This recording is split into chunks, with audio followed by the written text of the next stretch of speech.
Humayun Faridi sir এবং ATM Shamsuzzaman sir সম্পর্কে যদি ছোট করে একটু বলতেন, তারা কেমন ছিলেন কাজের ক্ষেত্রে বা মানে আগ্রহটা? এই দুজন লোকের কথা বলতে গেলে আমি সারাদিনও শেষ করতে পারবো না। আমি এটিএম ভাই সম্পর্কে বলি, তাকে যখন প্রথম পর্দায় দেখি তখন মনে হয়েছিল একটা বাজে লোক, এর মতো খারাপ লোক বোধহয় আর পৃথিবীতে হয় না।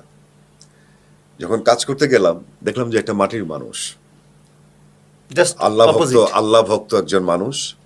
তার কাজটা, সে প্রচন্ড খারাপ লোক কিন্তু বাস্তবে একজন ভালো মানুষ এবং একজন শিক্ষক।